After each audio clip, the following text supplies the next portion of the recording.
Now, let's dive into Emma's story and see how she turns her challenges into stepping stones to success. Get ready to be inspired and learn a few English phrases along the way. The Path to Fluency.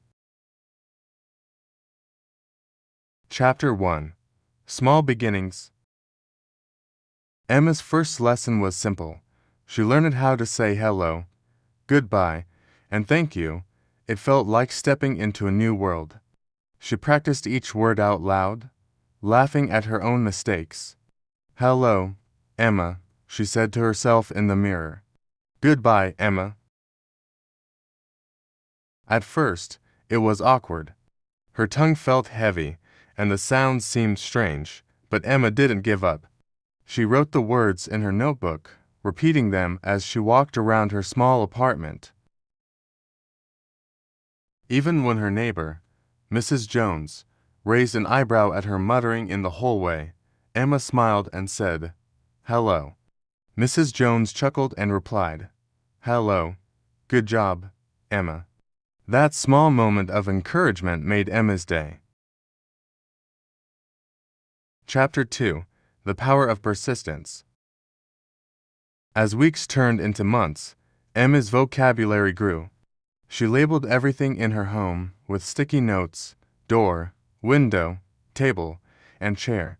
Every time she walked into a room, it was like stepping into a classroom. But not every day was easy. Some days, Emma felt frustrated. She struggled with pronunciation, grammar rules, and irregular verbs. There were moments when she wanted to give up. One evening, after a particularly difficult lesson, she called her best friend, Sophia. I can't do this, Emma said, her voice trembling. Yes, you can, Sophia replied firmly. Do you remember when you learned how to ride a bike? You fell so many times, but you never gave up. Learning English is just like that. Inspired by Sophia's words, Emma decided to keep going. She found fun ways to learn, like singing English songs and watching children's cartoons. Slowly, but surely, she improved. Chapter 3. Finding Confidence. One day, Emma heard about an English conversation group at the local library. The thought of speaking in front of strangers terrified her, but she knew it was the next step. With shaky hands, she walked into the meeting room and introduced herself. Hello, my name is Emma.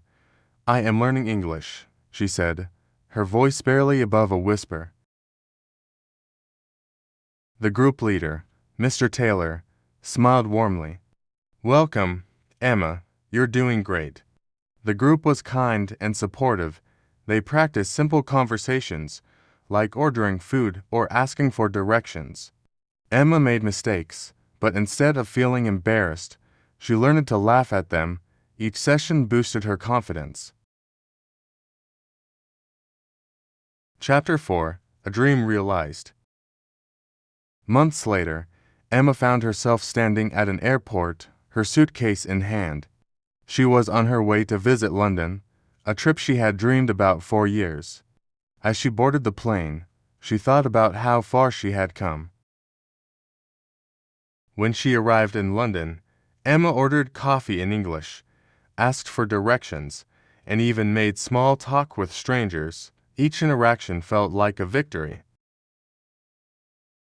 One evening, as she stood on Tower Bridge, looking out at the city lights, Emma felt a sense of pride she had never known before.